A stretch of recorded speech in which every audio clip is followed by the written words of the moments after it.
Lakers versus Warriors ang pangalawang paghaharap ngayong preseason. Present sa laro etong si Bron James. Mainit ang shooting ng dalawang team na ito mga amigo. Unang lumamang dito ang Los Angeles Lakers dahil sa dalawang magkasunod na 3-pointer ni Austin Reeves at D'Lo. Ngunit agad naman bumawi ang Warriors ng sunod-sunod na tres. Subalit hindi nagpahuli mga amigo ang Lakers. Gumawa rin sila ng kanilang sariling run at halos lahat ay nag-contribute. Nagpaulan ng 3-pointer ang Los Angeles Lakers kung saan gumawa sila ng 9 3-pointer sa first quarter. 32-37 lamang ang Lakers. Present din mga amigo si Bron James at pangiti-ngiti lang sa kanyang upuan. So magandang senyales ito para kay Bron James mga amigo na talagang ayos na ang kanyang kalusugan. Sa second quarter mga amigo ay kontrolado pa ng Lakers ang laro. Subalit sa quarter na ito, isang 3-pointer lang ang kanilang naitala.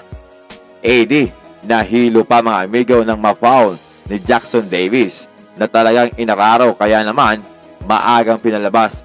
4 agad ang foul mga amigo. 70-63 sa pagtatapos ng first half. Halos lahat ng ipinasok ng Los Angeles Lakers ay gumawa ng 3-pointer maliban dito kay Jackson Hayes.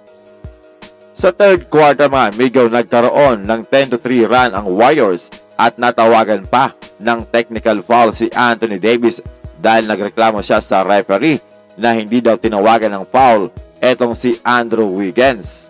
Well, kung makikita natin mga amigo, talaga naman hinawakan sa kamay si AD at hindi bola ang nakuha ni Wiggins. Kaya naman tumabla ang score sa 73. Binawian ng Warriors ni Taurean Prince mga amigo at nagpakawala ng back-to-back 3-pointer.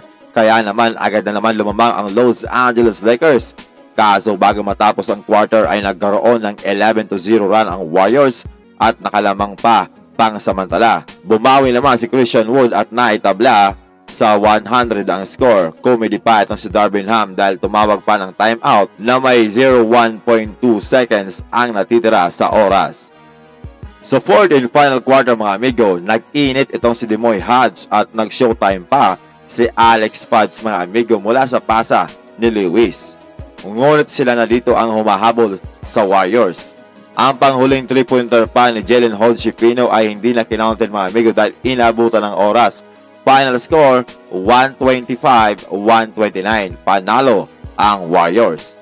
Nakikipagbakbakan na ang Lakers sa 3-point territory kung saan gumawa sila ng 16 3-pointer at 17 naman para sa Warriors. Lamang lang ng isa.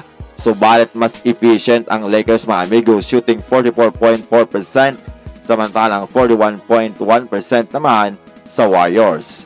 Napaka-solid ang starter ng Lakers. Lahat sila ay gumawa ng double figure. Isama mo pa itong si Christian Wood na may 13 points. While ang outcome ng larong ito mga amigo sa tingin ko ay hindi naman masyadong nagmamatters dahil makikita mo naman talaga matindi ang nilalaro ng player ng Los Angeles Lakers. Kung magkaroon sila ng magandang chemistry, walang duda na talagang nakakatakot makalaban ang Lakers sa regular season. Si Taurean Prince mga amigo ay isang malupit na spot-up shooter. Gumawa siya ng 17 points at 4 na 3-pointer.